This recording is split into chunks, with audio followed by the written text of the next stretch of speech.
Jeffrey Sachs is about to give a talk here in the European Parliament. Enjoy it. When the Soviet Union ended in 1991, the United States literally believed this is now a U.S. world and we will do as we want. The wars in the Middle East, Serbia, the wars in Africa, these are wars that the United States led and caused. And this has been true for more than 40 years. Europe has not had any foreign policy during this period that I can figure out. No voice, no unity, no clarity, only American loyalty. Please don't have American officials as head of Europe. Have European officials. Have a European foreign policy. You're going to be living with Russia for a long time, so please negotiate with Russia. Trump and President Putin will agree to end the war. If Europe does all its great warmongering, it doesn't matter. The war is ending. Not one word is told to the American people about anything, or to you, or by any of your newspapers these days. This idea that Putin's reconstructing the Russian Empire, this is childish propaganda.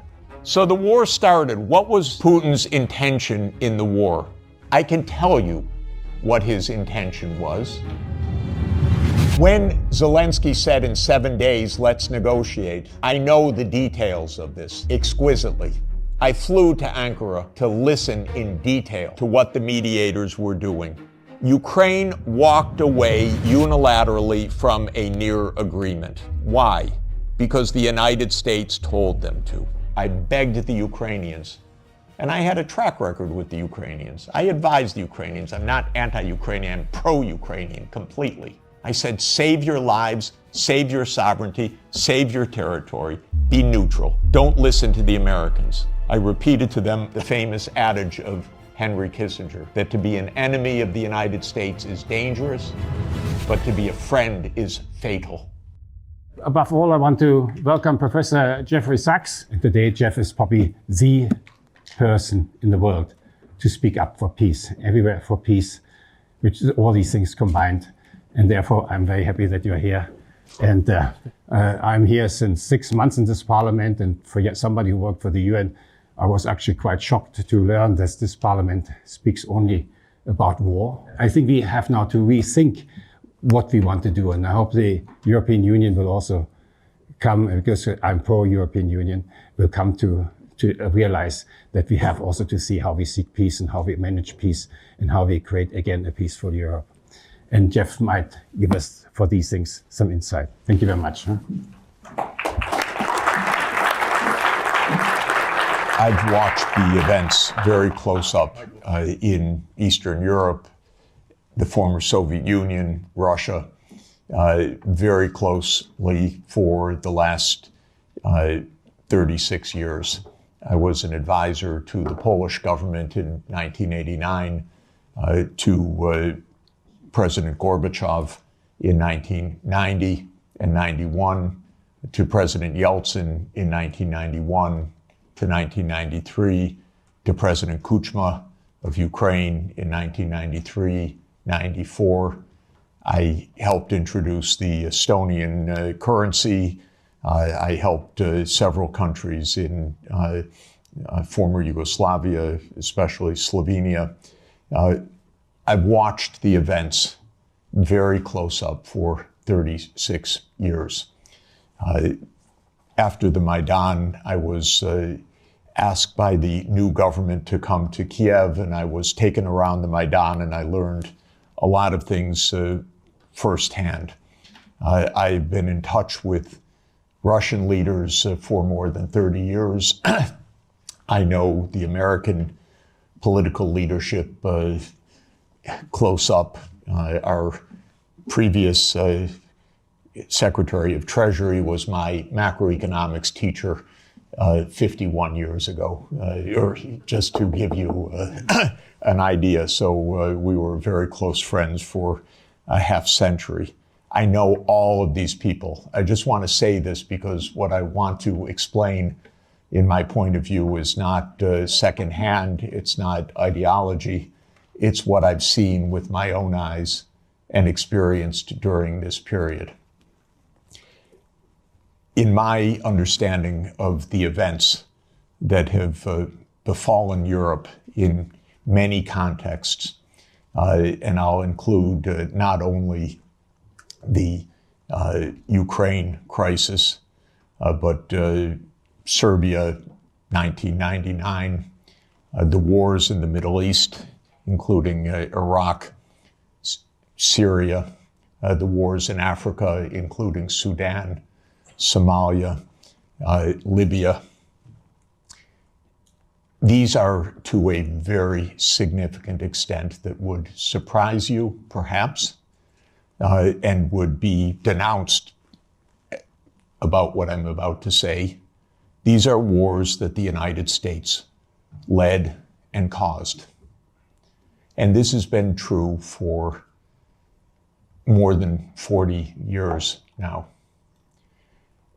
What happened, more than 30 years, I should say, to be more precise. The United States came to the view, especially in 1990, 91, and then with the end of the Soviet Union, that the US now ran the world, and that the US did not have to heed anybody's views, red lines, concerns, security viewpoints, or any international obligations, or any UN framework. I'm sorry to put it so plainly, but I do want you to understand. I tried very hard in 1991 to get help for Gorbachev, who I think was the greatest statesman of our modern time.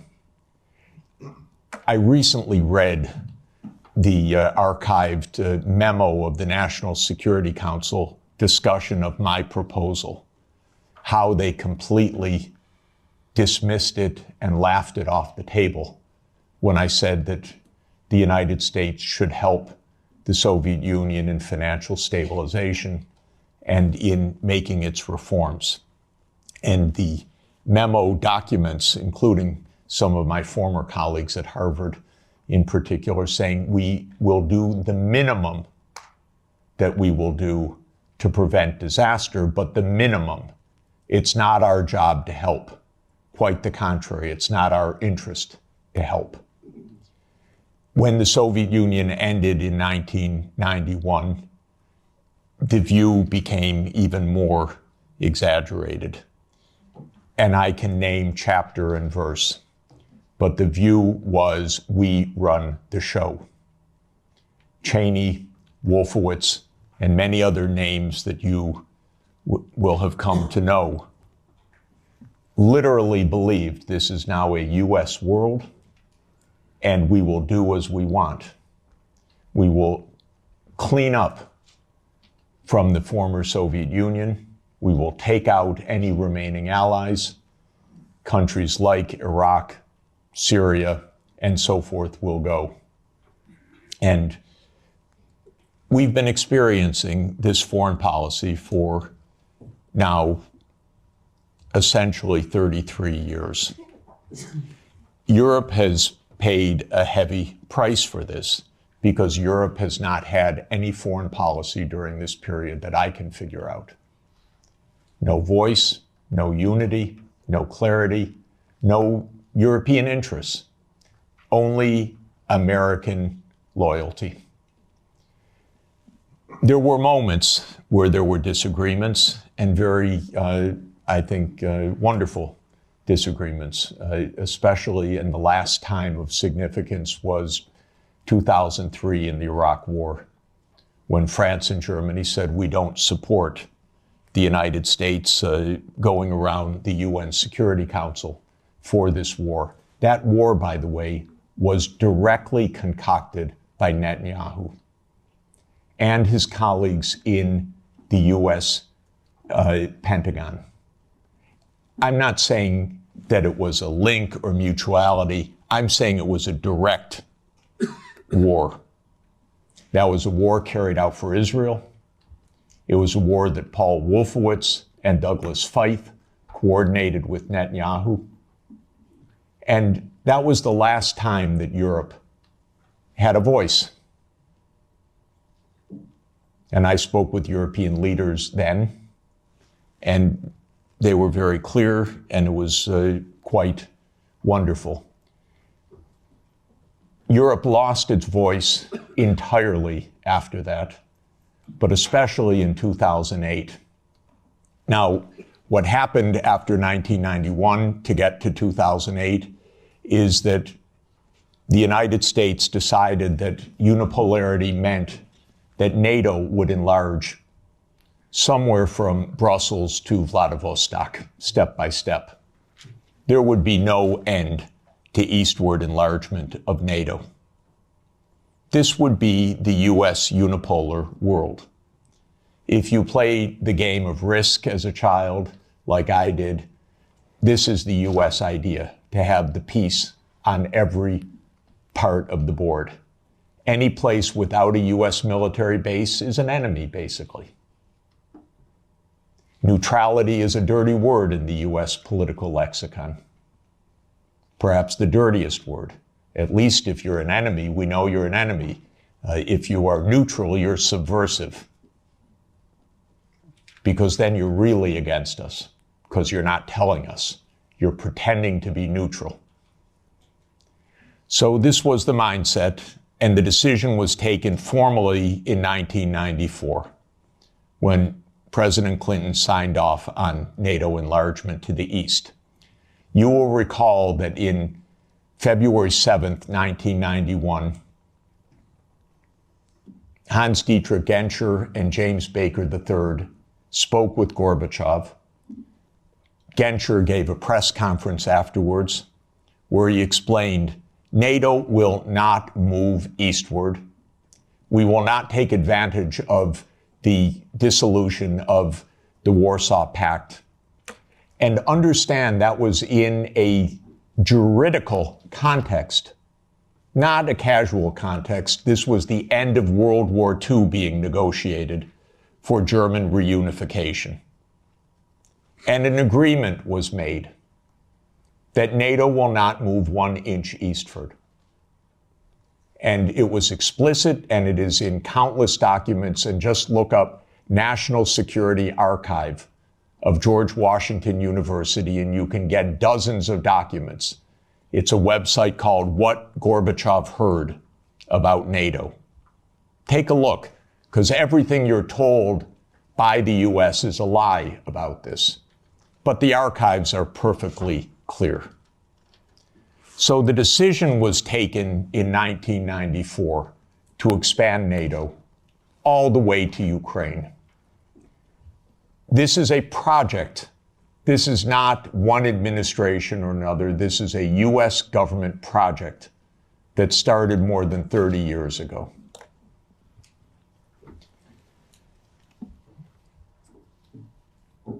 In 1997, Zbigniew Brzezinski wrote The Grand Chessboard.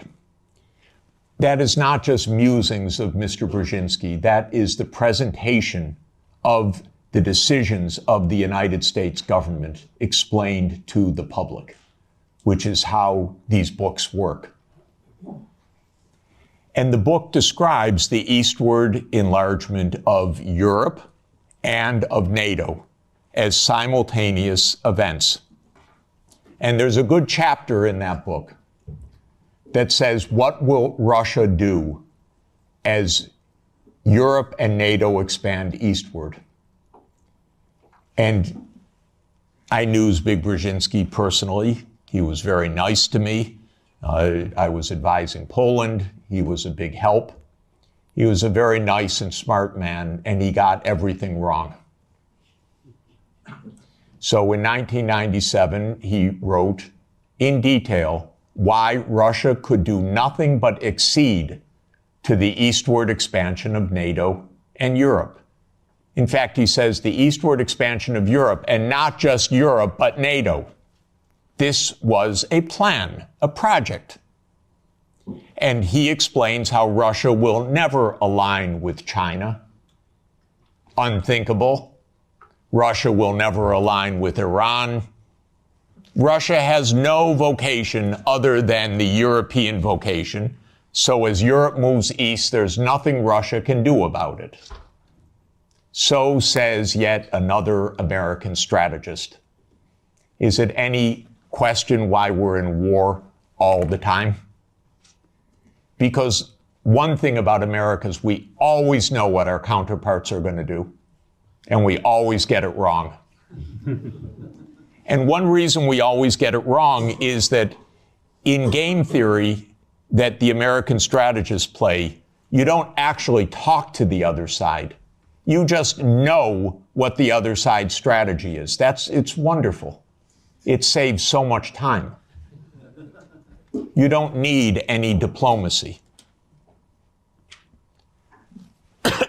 So this project began, and we had a continuity of government for 30 years, until maybe yesterday, perhaps. 30 years of a project. Ukraine and Georgia were the keys to the project. Why? Because America learned everything it knows from the British. And so we are the wannabe British Empire.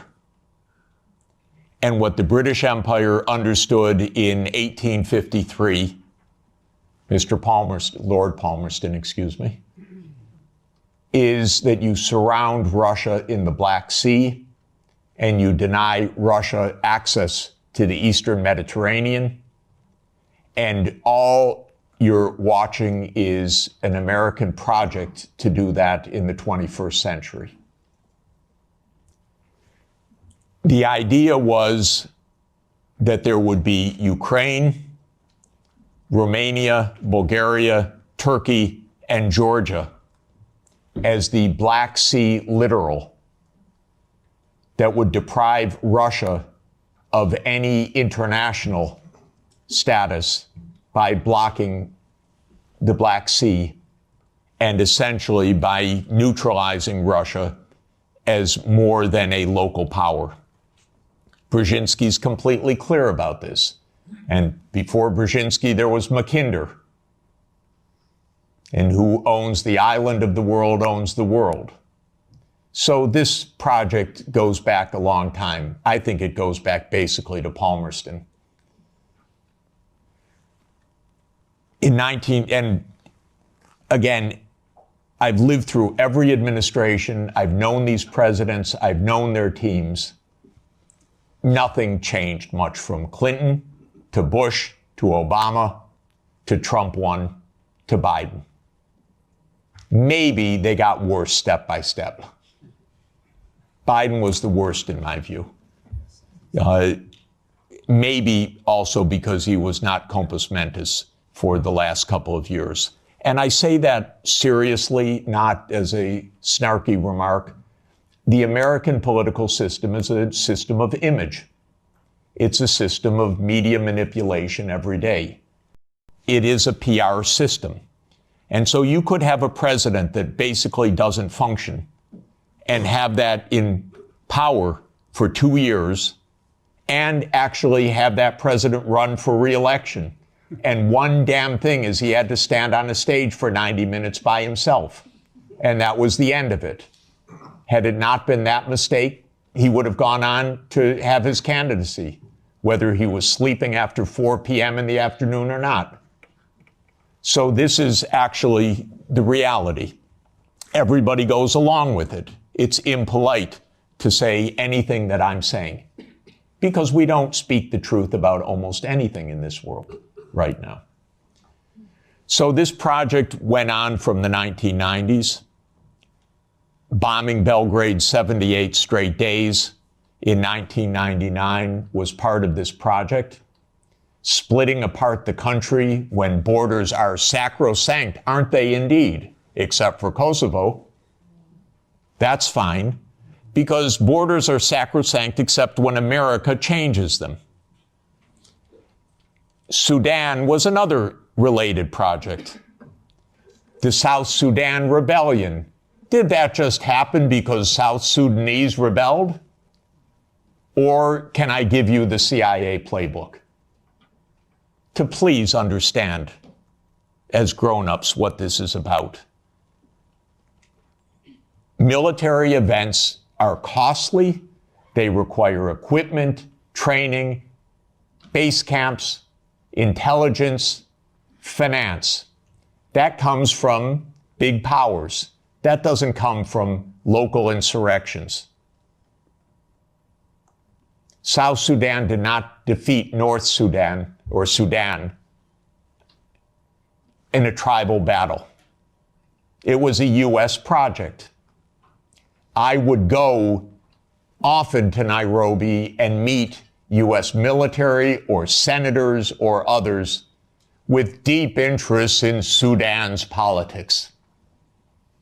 This was part of the game of unipolarity. So the NATO enlargement, as you know, started in 1999 with Hungary, Poland, and the Czech Republic.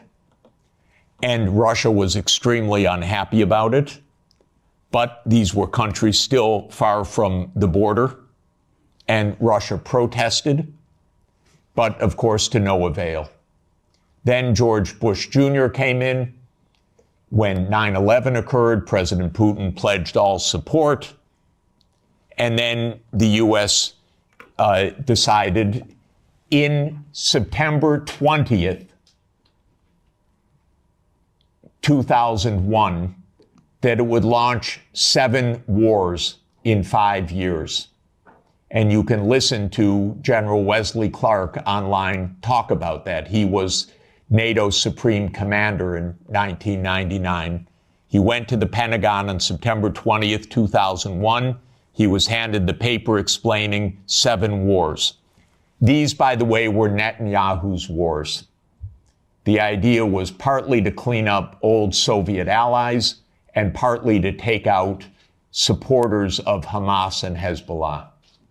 Because Netanyahu's idea was there will be one state, thank you, only one state. It will be Israel. Israel will control all of the territory. And anyone that objects, we will overthrow. Not we exactly, our friend, the United States. That's U.S. policy until this morning. We don't know whether it will change. Now, the only wrinkle is that maybe the U.S. will own Gaza instead of Israel owning Gaza. But the idea has been around at least for 25 years. It actually goes back to a document called Clean Break that Netanyahu and his American political team put together in 1996 to end the idea of the two-state solution. You can also find it online. So these are projects. These are long-term events. These aren't, is it Clinton? Is it Bush? Is it Obama? That's the boring way to look at American politics, as the day-to-day game, but that's not what American politics is. So the next round of NATO enlargement came in 2004 with 7 more countries.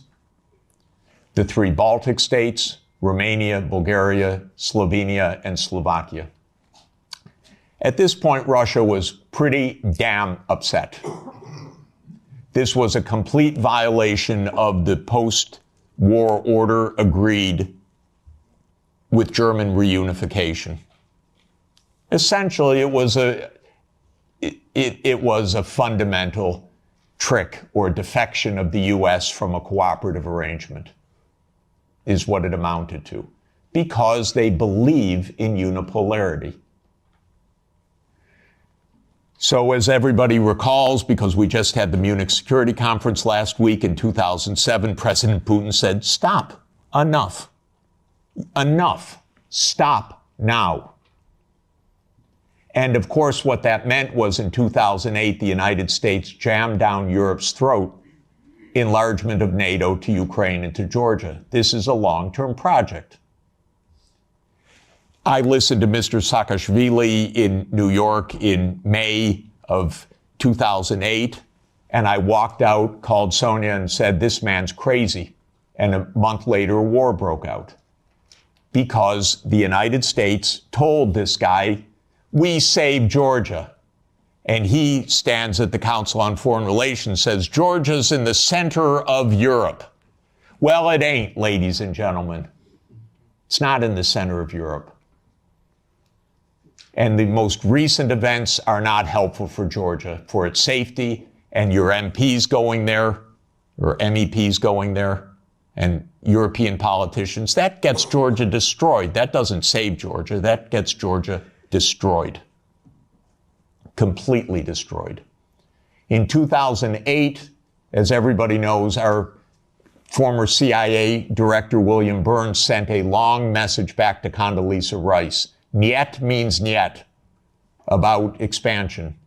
This we know from Julian Assange, because believe me, not one word is told to the American people about anything, or to you, or by any of your newspapers these days. So we have Julian Assange to thank, but we can read the memo in detail. As you know, Viktor Yanukovych was elected in 2010 on the platform of neutrality. Russia had no territorial interests or designs in Ukraine at all. I know, I was there during these years. What Russia was negotiating was a 25-year lease to 2042 for Sevastopol Naval Base. That's it. Not for Crimea, not for the Donbass, nothing like that. This idea that Putin is reconstructing the Russian Empire, this is childish propaganda. Excuse me. If anyone knows the day-to-day and year-to-year history, this is childish stuff. Childish stuff seems to work better than adult stuff. So, no designs at all. The United States decided this man must be overthrown. It's called a regime change operation. There have been about 100 of them by the United States, many in your countries, and many all over the world. That's what the CIA does for a living. Okay? Please know it. It's a very unusual kind of foreign policy. But in America, if you don't like the other side, you don't negotiate with them, you try to overthrow them. Preferably covertly. If it doesn't work covertly, you do it overtly. You always say it's not our fault. They're the aggressor. They're the other side. They're Hitler. That comes up every 2 or 3 years. Whether it's Saddam Hussein, whether it's Assad, whether it's Putin, that's very convenient. That's the only foreign policy explanation the American people are ever given anywhere. Well, we're facing Munich 1938. Well, we're facing Munich 1938. Can't talk to the other side. They're evil, implacable foes. That's the only model of foreign policy we ever hear from our mass media. And the mass media repeats it entirely because it's completely suborned by the U.S. government.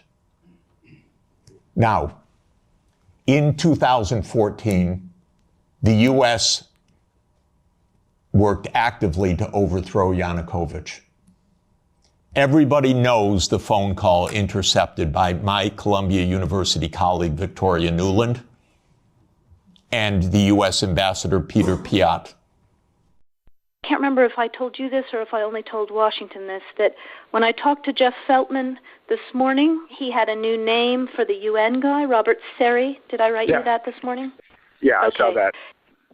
He's now gotten both Seri and Ban Ki-moon to agree that Seri could come in Monday or Tuesday. Okay. So that would be great, I think, to help glue this thing and have the UN help glue it. And, fuck the EU. No, exactly. And I think we've got to do something to make it stick together, because you can be pretty sure that if it does start to gain altitude, the Russians will be working behind the scenes to try to torpedo it. You don't get better evidence. The Russians intercepted her call and they put it on the internet. Listen to it. It's fascinating. I know all these people. By the way, by doing that, they all got promoted in the Biden administration. That's the job.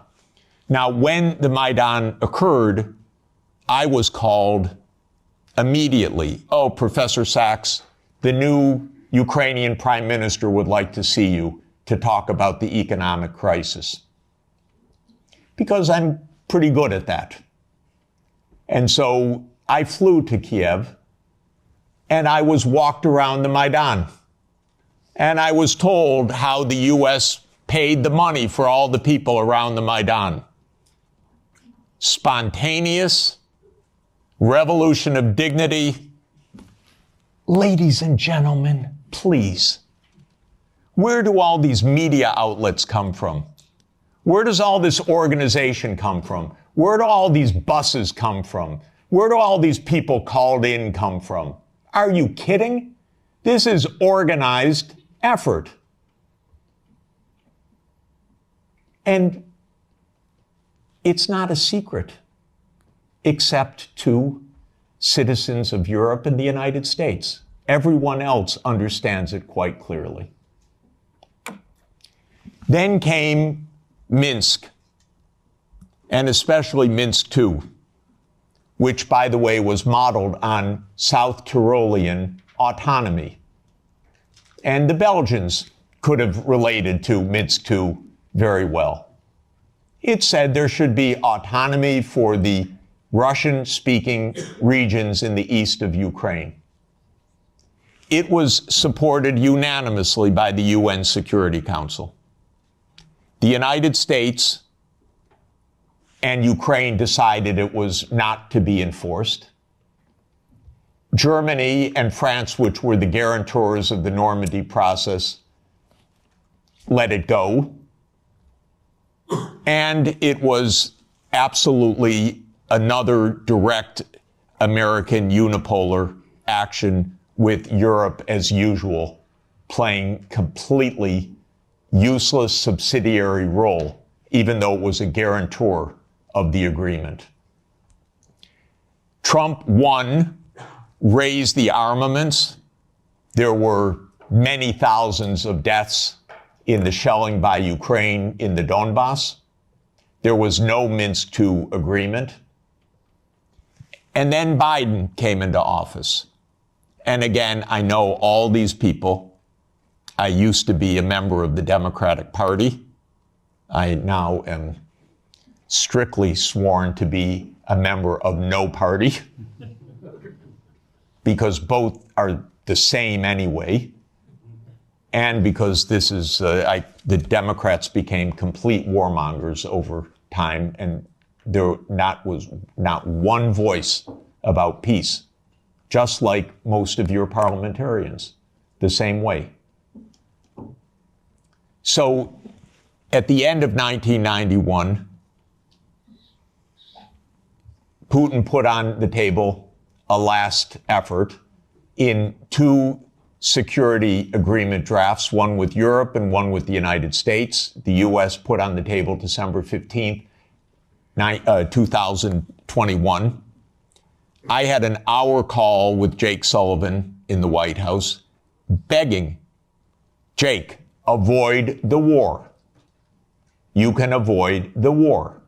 All you have to do is say NATO will not enlarge to Ukraine. And he said to me, oh, NATO's not going to enlarge to Ukraine. Don't worry about it. I said, Jake, say it publicly. No, we can't say it publicly. Say, Jake, you're going to have a war over something that isn't even going to happen? He said, don't worry, Jeff, there will be no war. These are not very bright people. I'm telling you. If I can give you my honest view, they're not very bright people. And I've dealt with them for more than 40 years. They talk to themselves. They don't talk to anybody else. They play game theory. In non-cooperative game theory, you don't talk to the other side. You just make your strategy. This is the essence of game theory. It's not negotiation theory. It's not peacemaking theory. It is unilateral, non-cooperative theory, if you know formal game theory. That's what they play. It started at the Rand Corporation. That's what they still play. In 2019, there's a paper by Rand, How Do We Extend Russia? Do you know they wrote a paper, which Biden followed, How Do We Annoy Russia? That's literally the strategy. How do we annoy Russia? We're trying to provoke it, trying to make it break apart, maybe have regime change, maybe have unrest, maybe have economic crisis. That's what you call your ally. Are you kidding? So I had a long and frustrating phone call with Sullivan. I was standing out in the freezing cold. I happened to be trying to have a ski day. And there I was, Jake, don't have the war. Oh, there'll be no war, Jeff. We know a lot of what happened the next month, which is that they refused to negotiate. The stupidest idea of NATO is the so-called open door policy. Are you kidding? NATO reserves the right to go where it wants without any neighbor having any say whatsoever? Well, I tell the Mexicans and the Canadians, don't try it. You know, Trump may want to take over Canada. So Canada could say to China, why don't you build a military base in Ontario? I wouldn't advise it. And the United States would not say, well, it's an open door. That's their business. I mean, they can do what they want. That's not our business. But grown-ups in Europe repeat this. In Europe, in your commission, your high representative. This is nonsense stuff. This is not even baby geopolitics. This is just not thinking at all. So the war started. What was Putin's intention in the war? I can tell you what his intention was. It was to force Zelensky to negotiate neutrality. And that happened within 7 days of the start of the invasion. You should understand this, not the propaganda that's written about this. Oh, that they failed and he was going to take over Ukraine. Come on, ladies and gentlemen, understand something basic. The idea was to keep NATO, and what is NATO? It's the United States, off of Russia's border. No more, no less. I should add one very important point. Why are they so interested?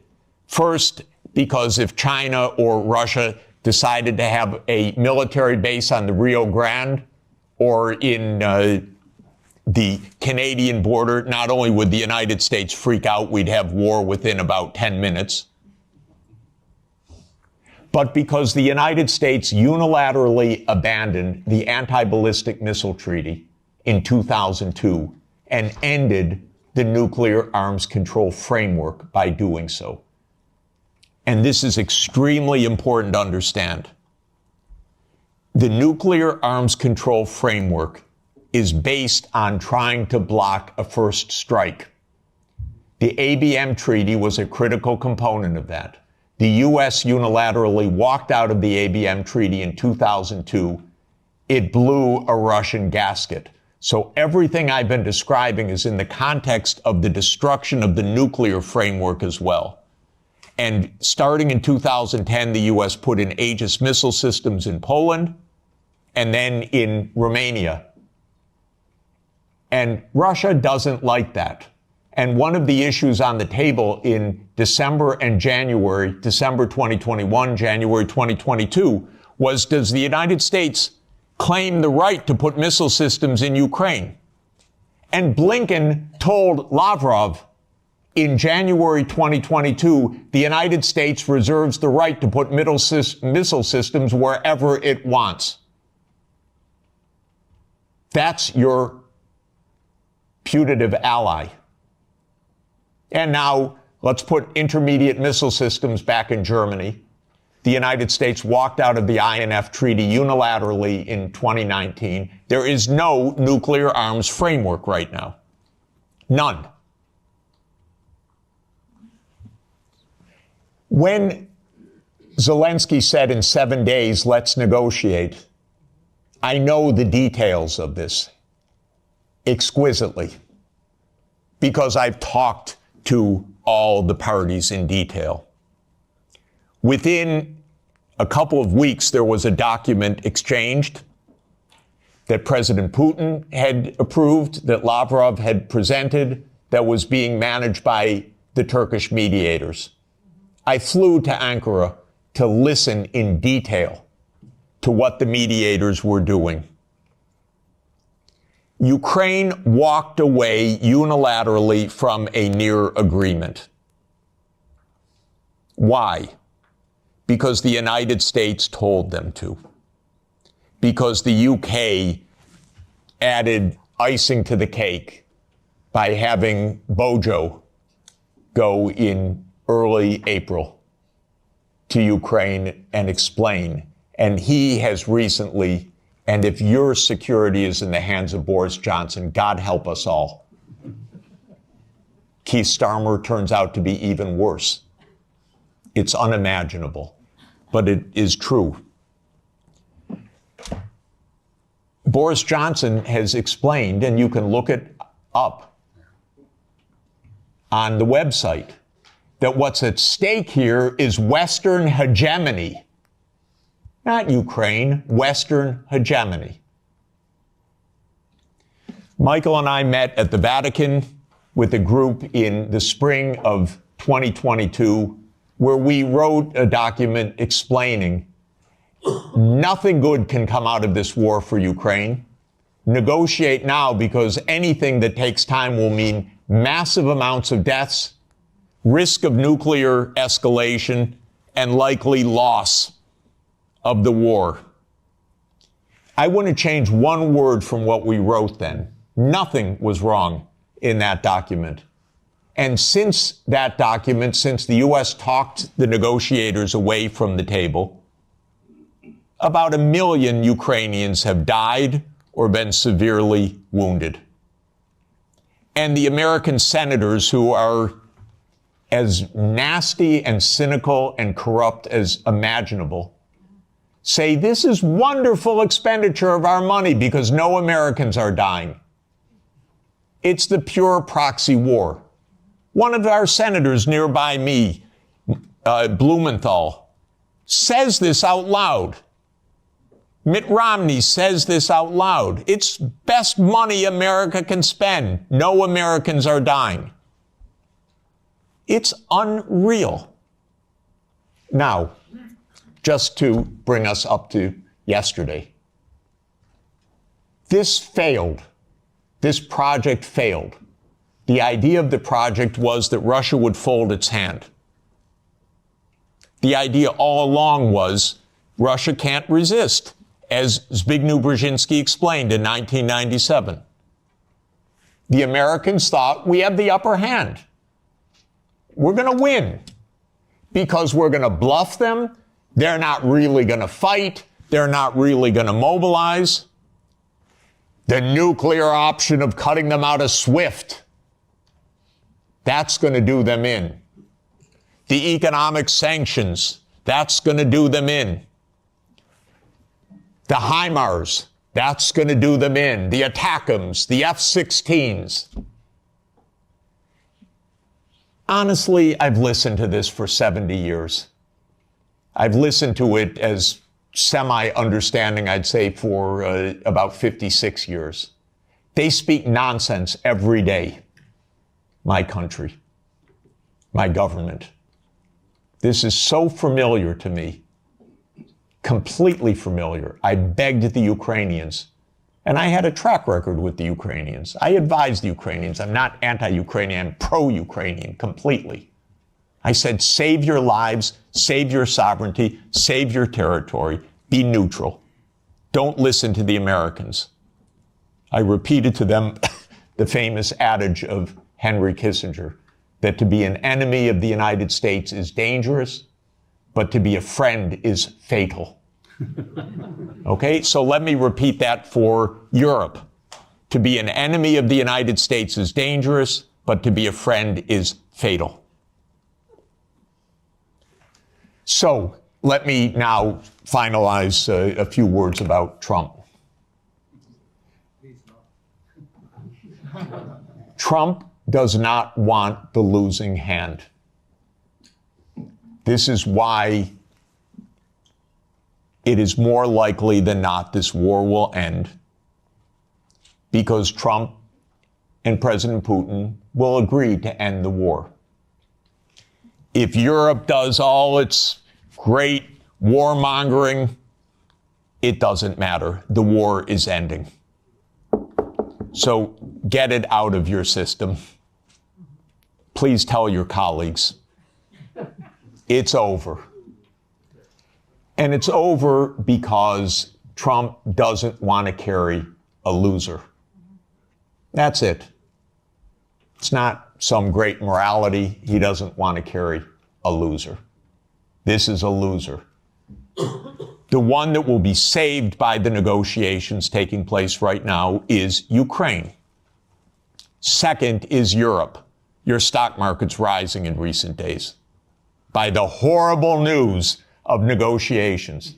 I know this has been met with the sheer horror in these chambers, but this is the best news that you could get. Now, I encouraged, they don't listen to me, but I tried to reach out to some of the European leaders. Most don't want to hear anything from me at all. But I said, don't go to Kiev. Go to Moscow. Discuss with your counterparts. Are you kidding? You're Europe. You're 450 million people. You're a $20 trillion economy. You should be the main economic trading partner of Russia. It's natural links. By the way, if anyone would like to discuss how the U.S. blew up Nord Stream, I'd be happy to talk about that.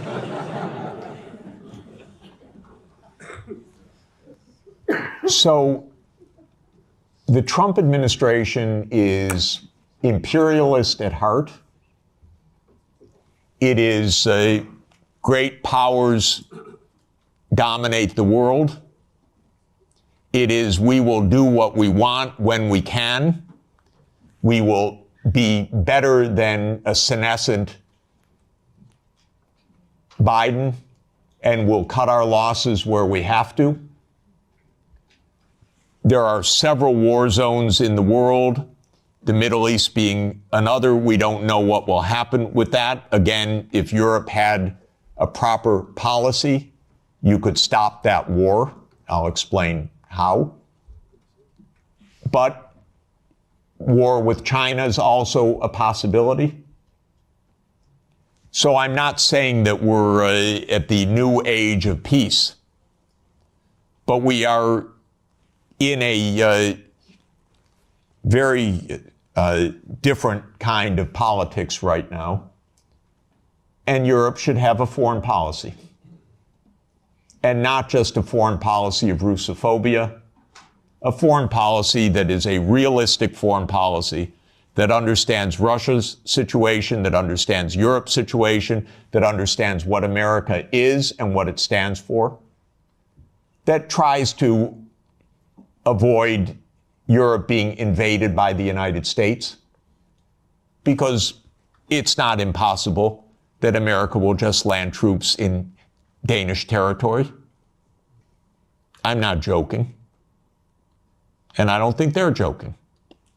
And Europe needs a foreign policy, a real one. Not a, yes, we'll bargain with Mr. Trump and meet him halfway. You know what that will be like? Give me a call afterwards. Please don't have American officials as head of Europe.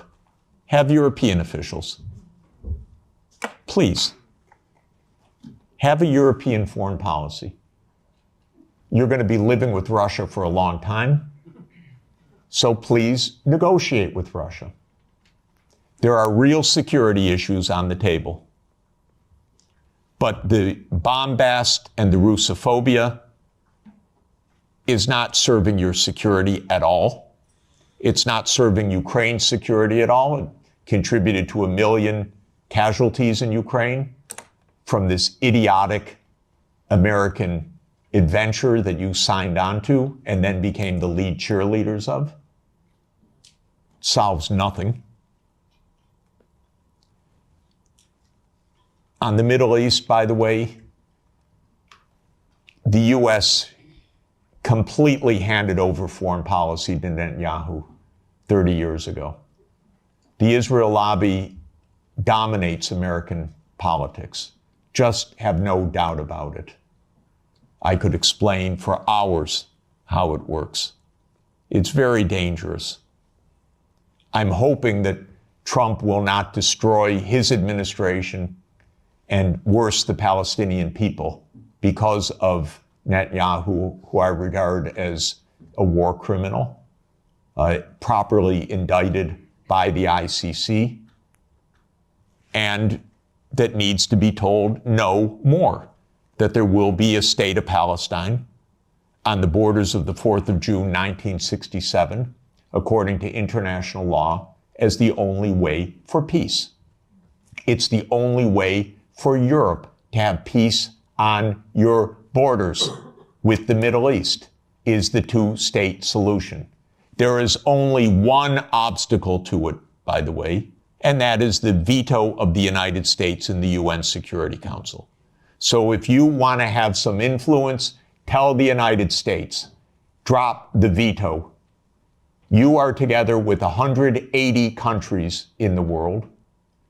The only ones that oppose a Palestinian state are the United States, Israel, Micronesia, Nauru, Palau, Papua New Guinea, Mr. Malay, and Paraguay.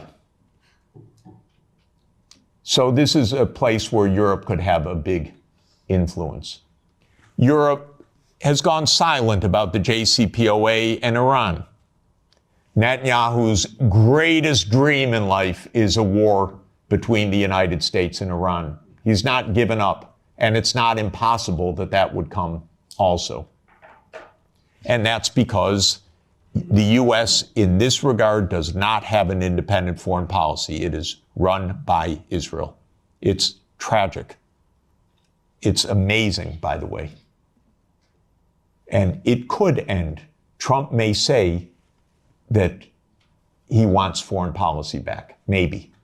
I'm hoping that it's the case. Finally, let me just say with respect to China, China is not an enemy. China is just a success story. That's why it is viewed by the United States as an enemy, because China is a bigger economy than the United States. That's all.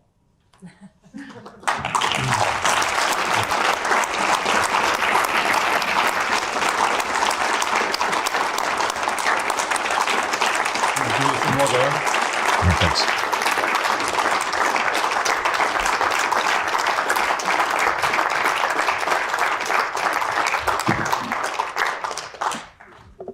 Very well. Now, questions. Please don't make any statements. Just make questions, because we are too many and we don't have all that much time. So where do I start? I start with on the left side. I have a preference to the left, as you know. You come all. Yeah, go ahead. Thank you, Jeffrey Sachs. From the Czech Republic, we are glad we have you here. We have a problem.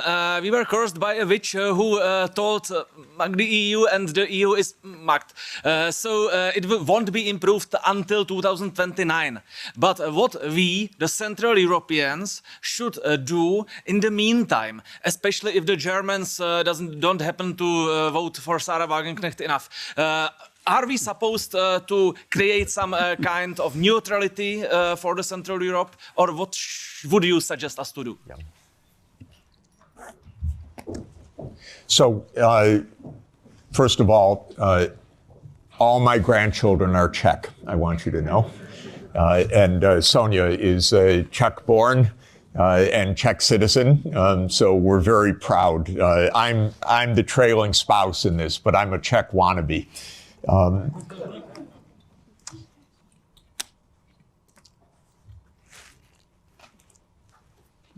Europe needs to have a foreign policy that is a European foreign policy, and it needs to be a realist foreign policy.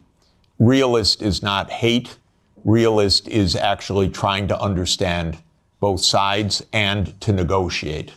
There are two kinds of realists, defensive realists and offensive realists.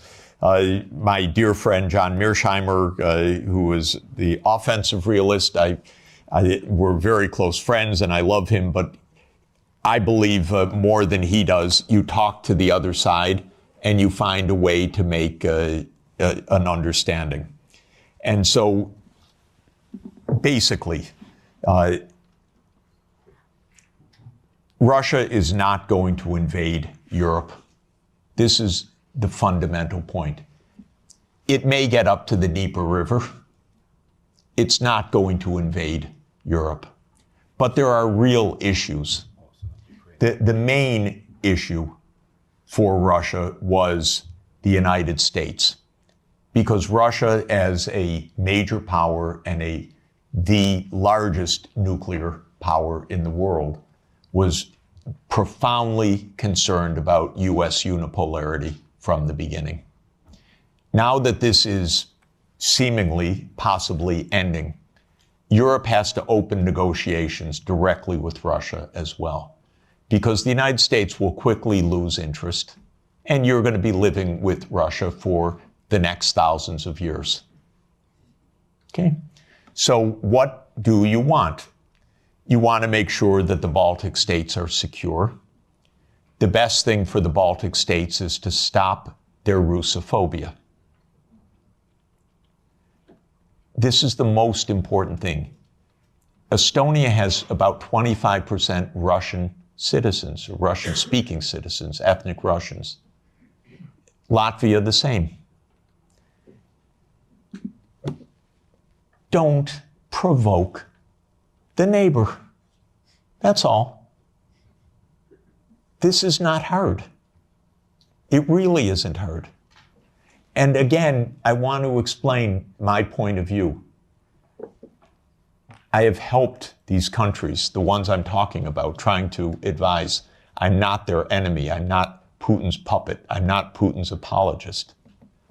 I worked in Estonia. They gave me, I think it's the second highest civilian honor that a president of Estonia can bestow on a non-national, because I designed their currency system for them in 1992. So I'm giving them advice. Do not stand there, Estonia, and say, we want to break up Russia. Are you kidding? Don't. This is not how to survive in this world. You survive with mutual respect, actually. You survive in negotiation. You survive in discussion. You don't outlaw the Russian language. Not a good idea when 25% of your population has a first language of Russian. It's not right, even if there weren't a giant on the border.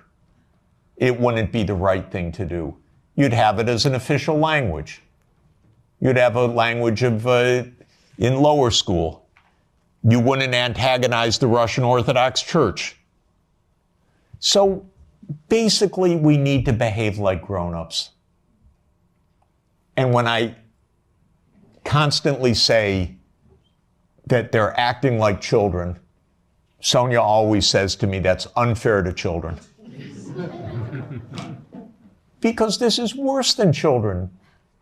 We have a 6-year-old granddaughter and a 3-year-old grandson, and they actually make up with their friends. And we don't tell them, go, just ridicule them tomorrow and every day. We say, go, give them a hug and go play. And they do. This is not hard. By the way, well, anyway, I won't belabor the point. Thank you. So, elect a new government. No, I shouldn't say that. First, you have to be democratic. All I should say is change, Otherwise I have change policy. I don't want to have a political leaning here. Yeah. Maybe a lady. And Does that work? Yeah. Hi, my name's Ciara. I'm a reporter with the Brussels Times. Thank you for the fascinating talk, Jeffrey. I just wanted to ask you about Trump's statements about wanting NATO members to increase their spending by 5%. And we're now seeing lots of countries scrambling to prove that they're going to do that, including Belgium. And given that Belgium is also the NATO headquarters, I wanted to ask you what would be the appropriate response to those statements by NATO members? Thanks. Great, thank you. We don't see exactly eye to eye on this question, so let me give you my own view. My first recommendation, with all respect to Brussels, is move the NATO headquarters somewhere else.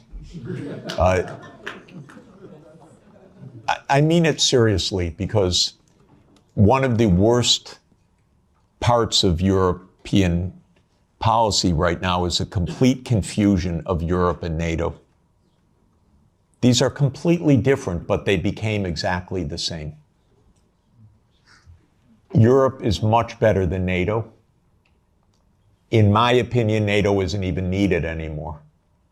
I would have ended it in 1991. But because the US viewed it as an instrument of hegemony, not as a defense against Russia, it continued afterwards.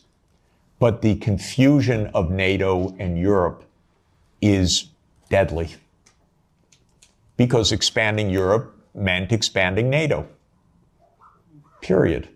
And these should have been completely different things. So this is the first point. My own view, again, with all respect to Michael, we only had a brief conversation about it, is that Europe basically should have its own foreign policy and its own military security, its own strategic autonomy, so-called. And it should. I'm in favor of that. I would disband NATO, and maybe Trump is going to do it anyway. Maybe Trump's going to invade Greenland. Who knows? Then you're really going to find out what NATO means. So I do think that Europe should invest in its security. 5% is outlandish, ridiculous, absurd, completely absurd. No one needs to spend anything like that amount. 2 to 3% of GDP, probably under the current circumstances. What I would do, by the way, is buy European production. Because actually, strangely, weirdly, unfortunately in this world, and it's a truism, but it's unfortunate, so I'm not championing it, a lot of technological innovation spins off from the military sector because governments invest in the military sector. So Trump is an arms salesman. You understand that. He's selling American arms. He is selling American technology. Vance told you a few days ago, don't even think about having your own AI technology. So please understand that this increase of spending is for the United States, not for you. And in this sense, I'm completely against that approach. But I would not be against an approach of Europe spending 2 to 3% of GDP for a unified European security structure and invested in Europe and European technology, and not having the United States dictate the use of European technology. It's so interesting. It's the Netherlands that produces the only machines of advanced semiconductors, extreme ultraviolet lithography. It's ASML. But America determines every policy of ASML. The Netherlands doesn't even have a footnote. I wouldn't do that if I were you. Hand over all security to the United States. I wouldn't do it. I would have your own security framework, so you can have your own foreign policy framework as well. Europe stands for lots of things that the United States does not stand for. Europe stands for climate action. By the way, rightly so, because our president is completely bonkers on this. And Europe stands for decency, for social democracy as an ethos. I'm not talking about a party. I'm talking about an ethos of how equality of life occurs. Europe stands for multilateralism. Europe stands for the UN Charter. The US stands for none of those things. You know that our Secretary of State, Marco Rubio, canceled his trip to South Africa because on the agenda was equality and sustainability. And he said, I'm not getting into that. That is an honest reflection of deep Anglo-Saxon libertarianism. Egalitarianism is not a word of the American lexicon. Sustainable development, not at all. You probably know, by the way, that of the 193 UN member states, 191 have had SDG plans presented as voluntary national reviews. 191. 2 have not. Haiti and the United States of America. The Biden administration wasn't even allowed to say sustainable development goals. The Treasury had a policy not to say sustainable development goals. Okay, I mention all of this because you need your own foreign policy. I issue a report, 2 reports each year, one the World Happiness Report, and 18 of the top 20 countries, if I remember correctly, are European. This is the highest quality of life in the whole world. So you need your own policy to protect that quality of life.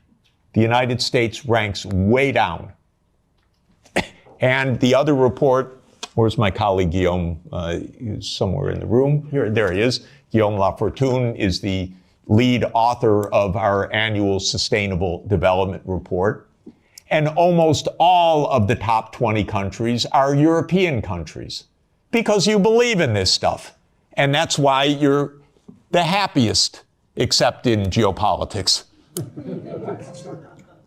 But quality of life. So you need your own foreign policy, but you won't have it unless you have your own security. You just won't. And so, and by the way, 27 countries cannot each have their own foreign policy. This is a problem.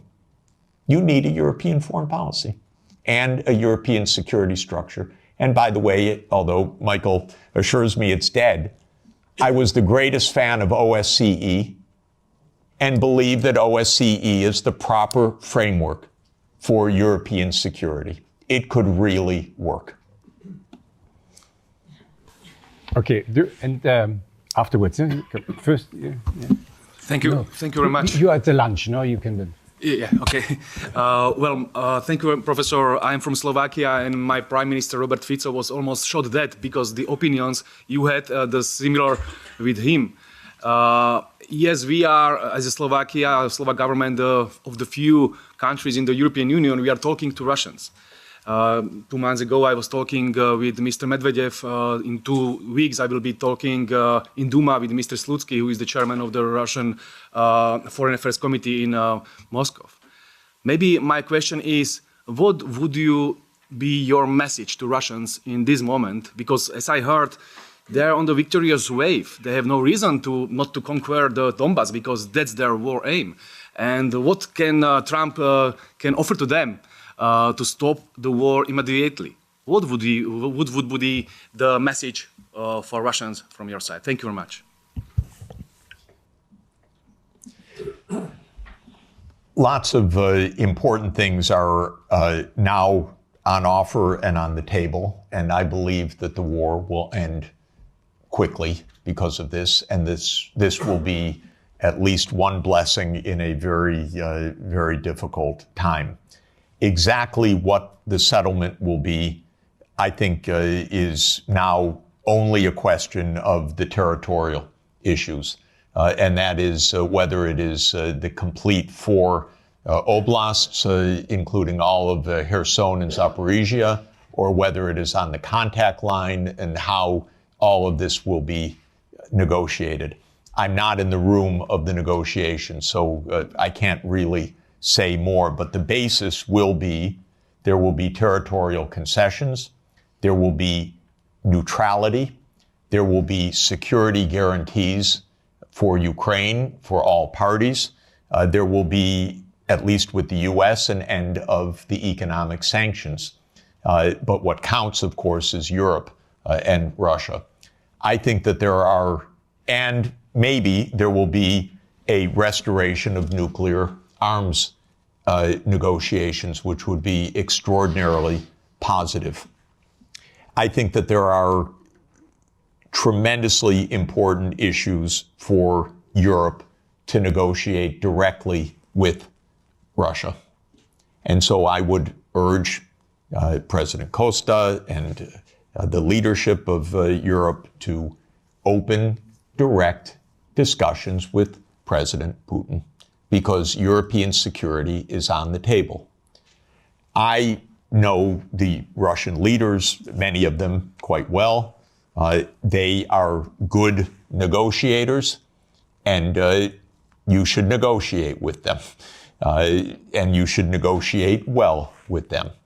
I would ask them some questions. I would ask them, what are the security guarantees that can work so that this war ends permanently? What are the security guarantees for the Baltic states? What should be done? Part of the process of negotiation is actually to ask the other side about your concerns, not just to know what they know as you think is true, but actually to ask, we have a real problem. We have a real worry. What are the guarantees? Well, I want to know the answers also. By the way, I know Minister Lavrov, for 30 years. I regard him as a brilliant foreign minister. Talk with him, negotiate with him, get ideas, put ideas on the table, put counter ideas on the table. I don't think all of this can be settled by pure reason because of oneself. You settle wars by negotiating and understanding what are the real issues, and you don't call the other side a liar when they express their issues. You work out what the implications of that are for the mutual benefit of peace. So the most important thing is stop the yelling, stop the warmongering, and discuss with the Russian counterparts. And don't beg to be at the table with the United States. You don't need to be in the room with the United States. You're Europe. You should be in the room with Europe and Russia. If the United States wants to join, that's fine. But to beg, no. And by the way, Europe does not need to have Ukraine in the room when Europe talks with Russia. You have a lot of issues, direct issues. Don't hand over your foreign policy to anybody, not to the United States, not to Ukraine, not to Israel. Keep a European foreign policy. This is the basic idea. Okay. We have one more. Hans Neuhoff from the Sovereignists political group in this parliament, Alternative for Germany as political party. First of all, let me thank you, Mr. Sachs, for being here and sharing your ideas with us, and be assured that many of your ideas and of your colleague John Mersheimer have well been received by political groups here and have been integrated into our agenda. I widely share your views, yet there's one question regarding the historical account that you gave, where I would like to go in some detail. And this concerns the beginning of NATO expansion. You reported from the website What Gorbachev Heard that there are many quotations from Genscher, for example, that NATO will not move 1 inch eastwards. Now, the 2+4 treaty has been signed in September 1990, right, in Moscow. So at that point in time, the Warsaw Pact still existed. And countries like Poland, Hungary, and Czechia were not part of the negotiations for the 2 and 4 treaty.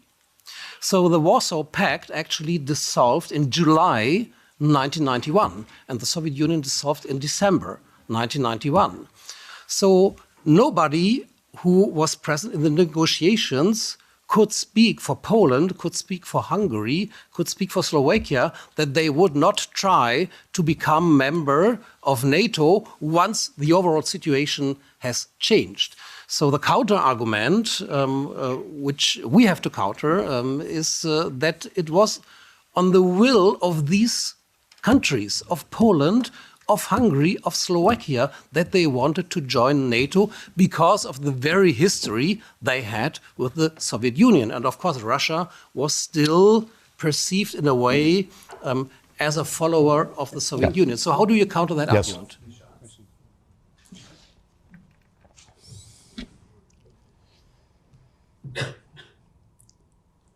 I have no doubt of why Hungary, Poland, Czech Republic, Slovakia wanted to join NATO.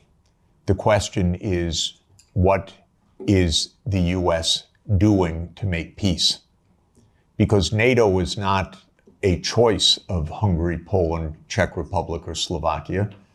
NATO is a U.S.-led military alliance. And the question is, how are we going to establish peace in a reliable way? If I were making those decisions back then, I would have ended NATO altogether in 1991. When those countries requested NATO, I would have explained to them what our Defense Secretary William Perry said, what our lead statesman George Kennan said, what our final ambassador to the Soviet Union, Jack Matlock, said. They said, well, we understand your feelings, but it's not a good idea because it could provoke a new Cold War with Russia. So that's how I would have answered it. When those countries joined in the first wave, I don't think it was that consequential, in fact, except that it was part of a bigger project. And the project was spelled out already in 1994. There's a very good book by Jonathan Haslam, Harvard University Press, called Hubris, which gives a detailed historical documentation of step-by-step what happened. And it's really worth reading. So this is, now, but the point I would really make is that Ukraine and Georgia were too far. This is right up against Russia. This is in the context of the complete destabilization of the nuclear framework. This is in the context of the U.S. putting in missile systems on Russia's borders.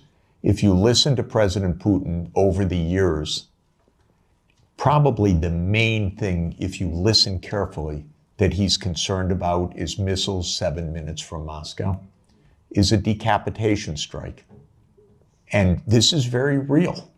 The U.S. not only would freak out, but did freak out when this happened in the Western Hemisphere. So it's the Cuban Missile Crisis in reverse. And fortunately, Nikita Khrushchev did not stand up and say, open door policy of the Warsaw Pact. We can go wherever we want. Cuba's asked us, it's none of America's business. What Khrushchev said is, war, my God, we don't want war. We end this crisis. We both pull back. That's what Khrushchev and Kennedy decided in the end. So this is the real consequential.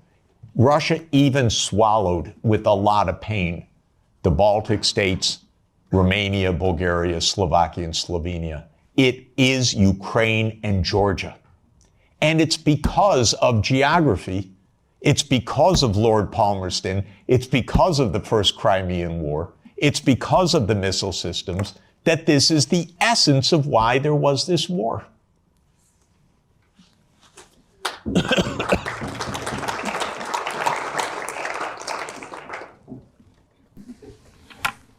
Yeah. Is there anybody else? Because then we maybe close. What, you want to be the last one? Oh, no, I see. Which one? Oh. Can we still continue? Sure, okay? sure. Yeah. No, you come for the lunch. I don't take you. Thank you very much, Professor Sachs, for coming. Here. You've mentioned that the European Union needs to formulate its own foreign policy. In the past, the German-Franco alliance was a big driver for those policies. Now with the Ukraine war, arguably that received a crack. Do you think that in the future, when the European Union is going to formulate its new foreign policy, that they're going to be again on the front seat, or should it be other countries or other blocs trying to make that change? Thank you very much. Oh, it's hard. It's hard because, of course, you don't yet have a constitution for Europe which really underpins a European foreign policy. And it can't be by unanimity. There has to be a structure in which Europe can speak as Europe, even with some dissent, but with a European policy. I don't want to oversimplify how to get there exactly, but even with the structures you have, you could do a lot better with negotiating directly. The first rule is your diplomats should be diplomats, not secretaries of war.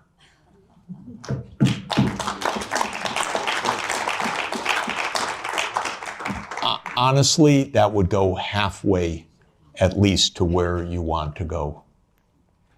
A diplomat is a very special kind of talent. A diplomat is trained to sit together with the other side and to listen, to shake hands, to smile, and to be pleasant. It's very hard. It's a skill. It's training. It's a profession. It's not a game. You need that kind of diplomacy.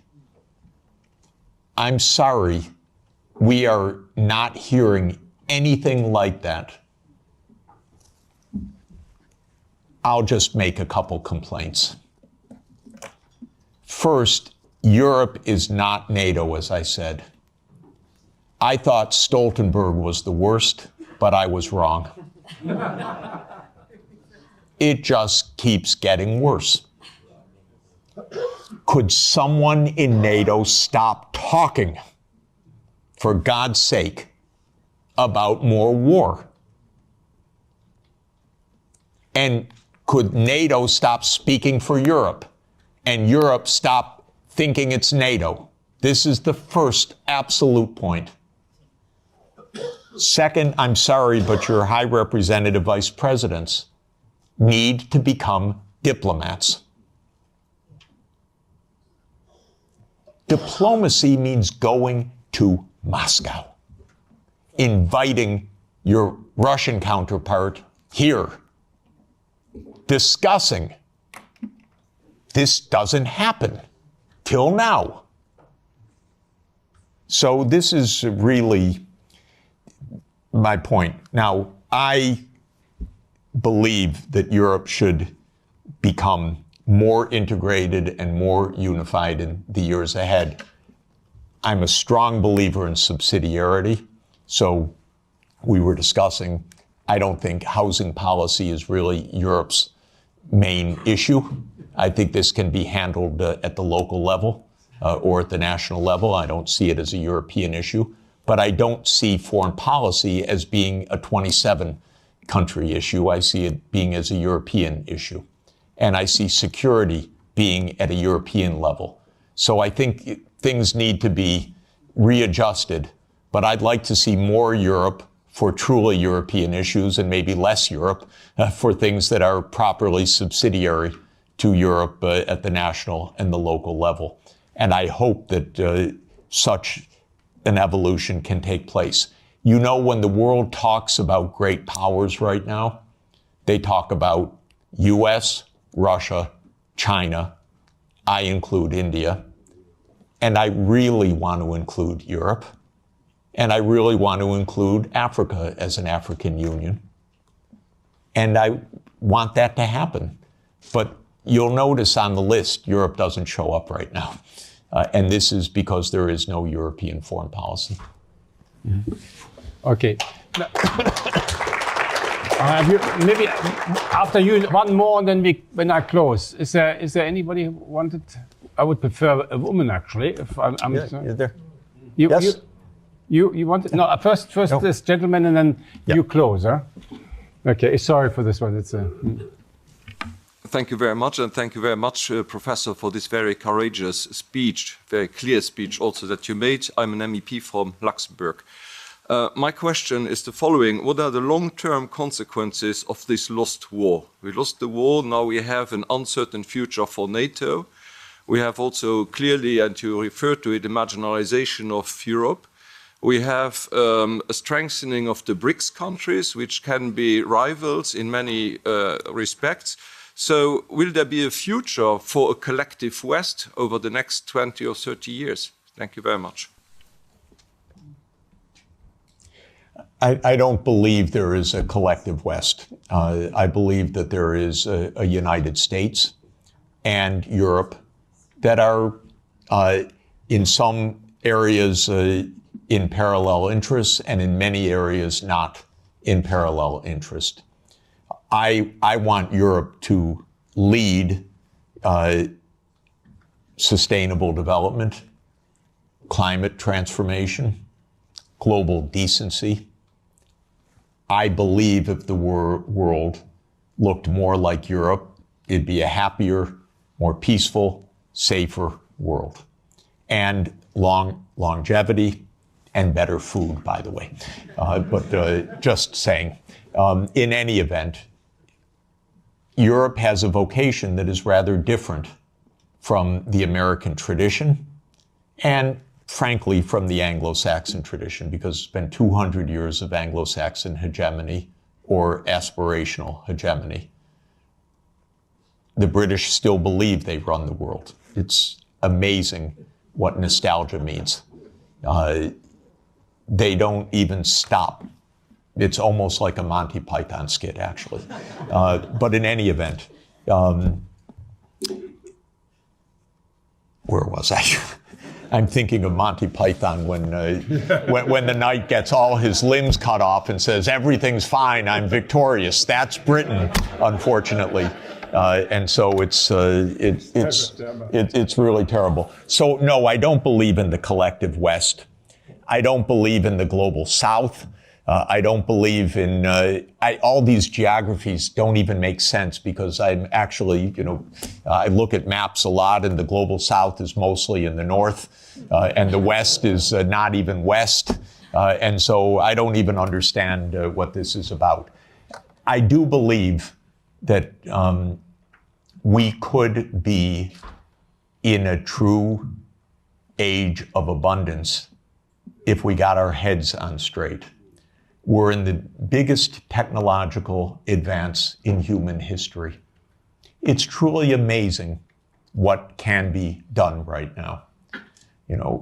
I marvel at the fact that somebody who knows no chemistry won the Nobel Peace Prize for chemistry because he's very good at deep neural networks, a genius, Demis Hassabis. They figured out protein folding, that generations of biochemists spent their whole lives on. And now DeepMind figured out how to do it, by the thousands of proteins. We have friends that spent their entire life on one protein, brilliant friends. And now what we can do. So if actually, and same with renewable energy, as everybody knows, the price has come down by more than 2 orders of magnitude, the costs. We could transform the planet, we could protect the climate system, we could protect biodiversity, we could ensure every child gets a good education. We could do so many wonderful things right now.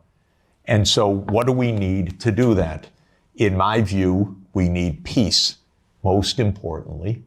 And my basic point is there are no deep reasons for conflict anywhere. As every conflict I study is just a mistake. We are not struggling for Lebensraum. That idea that came from Malthus and that became a Nazi idea was always a wrong idea. It was a mistake, a fundamental intellectual mistake. An intellectual mistake, by the way, because leading scientists adopted the idea that we had race wars, we had national wars, we had wars of survival because we don't have enough on the planet. As an economist, I can tell you, we have plenty on the planet for everybody's development. Plenty. We're not in a conflict with China. We're not in a conflict with Russia. If we calm down, if you ask about the long term is very good, thank you. The long term, if we don't blow ourselves up, is very good. And so this is what we should aim for, a positive shared vision under international law. Because of our technology, things operate at a regional scale now. It used to be, it was villages, then it was small areas, then it was unification of countries. Now it's regional. That's not just because regions are wonderful, it's because the underlying technological realities say Europe should be an integrated area by transport, by fast rail, by digital, and so there's Europe. The politics follows the technological realities to a very important extent.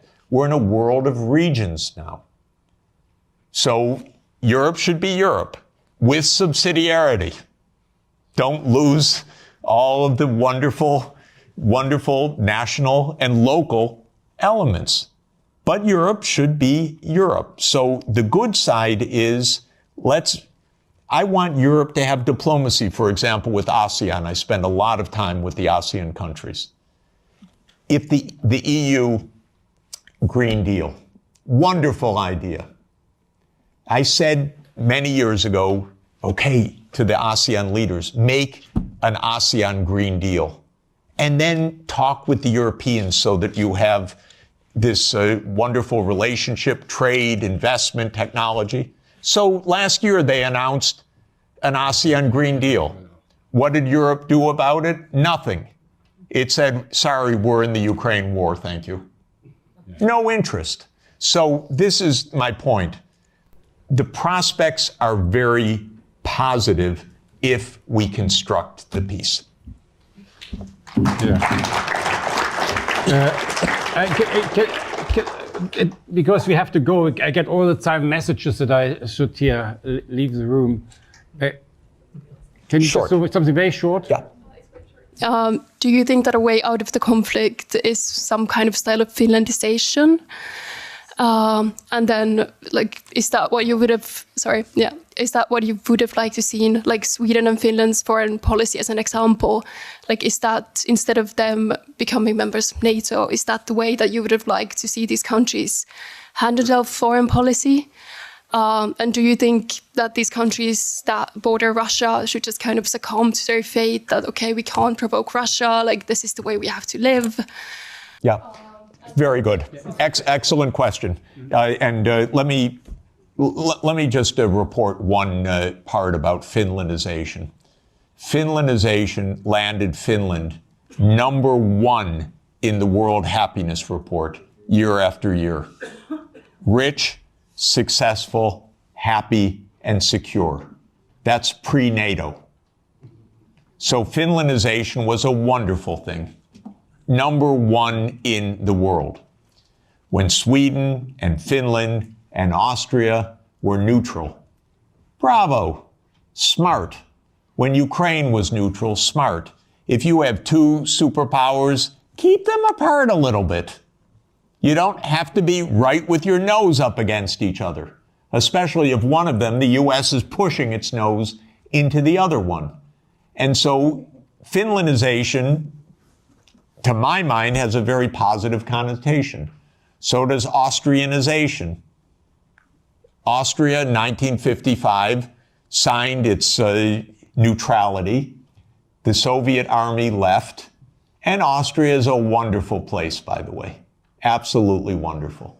And so this is basic how to avoid conflict. If the United States had any sense at all, it would have left these countries as a neutral space in between the U.S. military and Russia. But that's where the U.S. lost it. Okay. Thank you very much. Let me... I just want to end with an appeal. I think we both agree that we will have the war will end within a month or two. And that means the fighting will end. It doesn't mean that we will have peace in Europe. The peace in Europe, that has to be done by us, by Europeans, not by a president from the United States. We have to create this peace, and that is Europe, which includes, of course, Belarus, Russia, and all these other countries. So we have to do something. And we are here at Parliament. As parliamentarians, we represent people. We are the only democratically legitimate institution in the European Union. Maybe we should have become all a little bit more proactive in trying to move this peace process forwards across party lines. I think, I don't know how many parties here really are, but that we can talk to each other without saying, you're from this party, you're from this party. I think we really have to concentrate. If here we could not take more initiative from the Parliament vis-à-vis the Commission and saying, we are presenting the people, not you. We are presenting the people. And these people in Europe want peace, and that's what we should go. So maybe this is the beginning of one. We will make every month, I will organize with my colleagues the same thing here about different topics, which were all around it. And we hope that this one we get a discussion that is different what we have in the plenum, where we basically don't have a discussion, but that we have a discussion also across the party, and invite also people from other political parties. We don't bite anybody. Let's discuss it. In the end, we all want the same peace for the next generation. And I have plenty of children and grandchildren, you too.